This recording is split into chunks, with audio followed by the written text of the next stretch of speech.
Love जिहाद के खिलाफ प्रस्तावित धर्म स्वातंत्र्य विधेयक पर शनिवार को कैबिनेट ने मंजूरी दे दी है। गृह मंत्री डॉक्टर नरोत्तम मिश्रा ने जानकारी देते हुए बताया कि कैबिनेट में धर्म स्वातंत्र्य विधेयक 2020 को कैबिनेट में मंजूरी मिल गई है।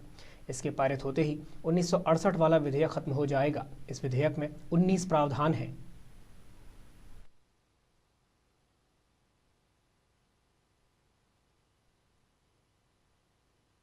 तो मैं उनको पूरा पढ़ दूं। 9 अलग हैं, 19 अलग हैं।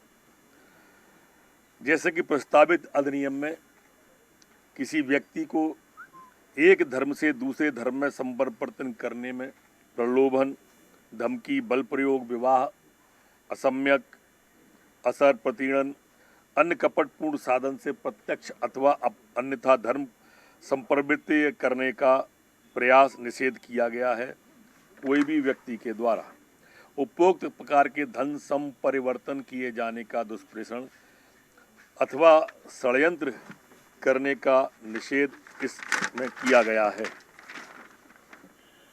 प्रस्तावित अधिनियम के अंतर्गत धर्म संपरिवर्तन के लिए विरुद्ध शिकायत परिवाद कोई पुलिस अधिकारी जांच अथवा अन्वेषण तब कर सकेगा जब धर्म संपरिवर्तित व्यक्ति या उसके माता पिता या भाई बहन संस्था के द्वारा शिकायत की गई हो या न्यायालय से अनुमति से धर्म संपरिवर्तित व्यक्ति से संबंधित रक्त, विवाह, दत्तक ग्रहण, संरक्षितता या अभिरक्षा में हो व्यक्ति की शिकायत पर कर सकेगा। किसी भी व्यक्ति द्वारा अधिनियम का उल्लंघन करने पर 1 वर्ष से 5 वर्ष के कारावार एवं अर्थदंड जो कम से कम 25,000 होगा से दंडित किए जाने का प्रावधान है।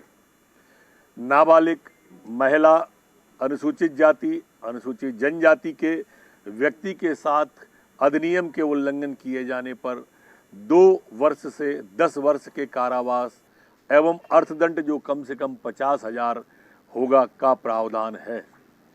अपना धर्म छुपाकर अधिनियम का उल्लंघन किए जाने पर 3 वर्ष से 10 वर्ष के कारावार, अर्थदंड कम से कम 50,000 का प्रावधान इसमें किया गया है। इसी तरह से सामूहिक धर्म परिवर्तन 2 या 2 से अधिक व्यक्तियों का एक ही समय में धर्म परिवर्तन करके अधिनियम का उल्लंघन किए जाने पर 5 वर्ष से 10 वर्ष का कारावार एवं अर्थदंड जो कम से कम 1 लाख का होगा प्रावधान है।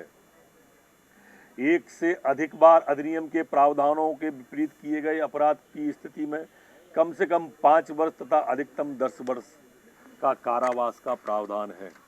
अधिनियम के अंतर्गत धन संपरिवर्तन के आशय से किया गया विवाह अकृत एवं शून्य घोषित किए जाने का प्रावधान है। इस प्रयोजन के लिए कुटुंब न्यायालय में तथा जहां कुटुंब न्यायालय नहीं है वहां कुटुंब न्यायालय के अधिकार प्राप्त न्यायालय में आवेदन करने का प्रावधान है। प्रस्तावित अधिनियम के अंतर्गत स्वेच्छा से धर्म संपरिवर्तन की वांछा रखने वाले व्यक्ति तथा धार्मिक व्यक्ति जो किसी भी धर्म का हो को धर्म संपरिवर्तन आयोजित करने का आशय रखता हो को उस जिले में जिला मजिस्ट्रेट को जहां धन संपरिवर्तन संपादित किया जाना है वो 2 माह पूर्व घोषणा पत्र देना बंधनकारी होगा।